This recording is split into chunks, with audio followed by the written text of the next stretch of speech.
Nicolas Rouget nous attend également pour faire un point sur ce qui se passe en Cisjordanie avant de se quitter. De grandes villes de Cisjordanie qui ont été frappées par Tsahal qui a multiplié les raids, notamment à Jenin, à Ramallah, au siège de l'autorité palestinienne Mahmoud Abbas. Nicolas Rouget, il y a une nette accélération de la pression sur la Cisjordanie. Si oui, pourquoi ? Alors, les Israéliens continuent à représenter ça comme des opérations contre-terroristes.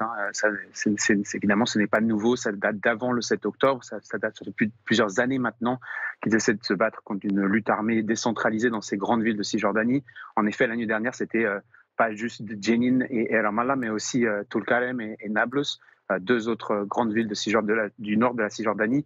Donc pour les Israéliens, c'était clairement essayer de contrer l'approvisionnement en fonds pour le Hamas. Donc ils ont atteint des centres de change d'argent, pris quelques dizaines de millions de shekels apparemment, arrêté quelques personnes aussi. Mais en fait, il faut remettre ça dans ce contexte, c'est-à-dire que ces opérations elles s'intensifient, qu'il y a eu énormément d'arrestations depuis le 7 octobre, qu'il y a eu 300 morts en Cisjordanie. Et ça fait partie d'une logique de contrôle, au-delà de l'opération elle-même et de ses buts spécifiques. On voit qu'il y a une espèce de chape de plomb qui s'est imposée sur la Cisjordanie, avec des opérations qui deviennent non seulement de plus en plus violentes, de plus en plus fréquentes, mais aussi qui vont presque vers l'humiliation. On a vu des symboles palestiniens détruits dès le 7 octobre. On a vu aussi des soldats qui rentrent, qui font du graffiti, qui marquent des étoiles de David avec le chiffre 7-10, qui chantent des chansons religieuses dans les haut-parleurs des mosquées. Dernièrement, on a vu par exemple des posters aussi avec une vue de Gaza dévastée, en disant « votre ville pourrait être la prochaine ».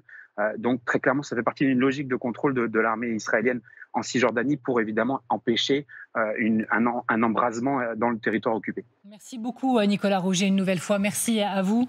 Alors c'est intéressant parce qu'il y a un élément qu'on n'a jamais évoqué, c'est la volonté de Tsahal de taper le Hamas au portefeuille, puisque donc il le dit Nicolas Rouget, perquisition de plusieurs bureaux de change, 10 millions de shekels, 2,5 millions d'euros qui ont été pris dans différentes villes de Cisjordanie, et puis c'est réaffirmé, ils veulent confisquer les fonds terroristes du Hamas.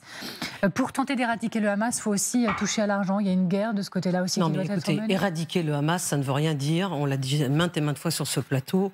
Il y a une opération militaire en cours. Le but que nous dit Tsahal, c'est éradiquer le Hamas à Gaza. Mais en tout cas, pour ce qui concerne la Cisjordanie, on a quand même plus d'une centaine de morts depuis le 7 octobre, qui sont le fait d'exactions commises par des colons, qui sont défendus par Tsahal, c'est-à-dire par l'armée israélienne, et dont les victimes sont des Palestiniens.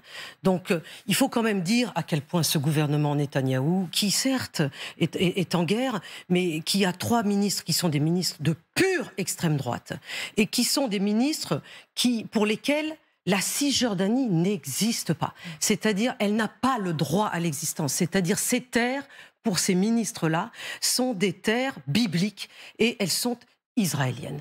Point barre. Donc on en est là aujourd'hui suite à cette abomination, ce pogrom qui a eu lieu, comme l'a rappelé Pierre Servan, le 7 octobre.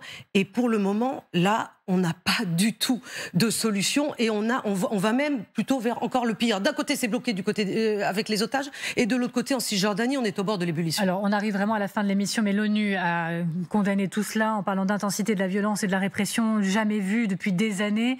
Mais Tsahal continue. Les États-Unis essayent de faire baisser la pression. L'ONU réaffirme que tout cela doit s'arrêter et ça se poursuit. Dans le nouveau monde dont vous parliez tout à l'heure, que fait l'ONU? Quelle est la place de l'ONU? On l'entend, mais c'est inaudible. Est-elle écoutée? À quoi servent les résolutions? Elles sont votées, elles ne sont pas appliquées. Donc, grand point d'interrogation, l'ONU, l'avenir, qui peut faire quelque chose? Les pays arabes sont mais muets complètement. La Jordanie, vous avez entendu parler, la Jordanie? Bon, l'Égypte va peut-être être impliquée, mais par le biais des Houthis qui sont en train de fermer un peu le canal de Suez. Donc, si vous voulez, il y a là une quantité de choses qui sont en train de changer, d'être bouleversées, qui fait qu'on ne voit pas très bien quel sera l'avenir.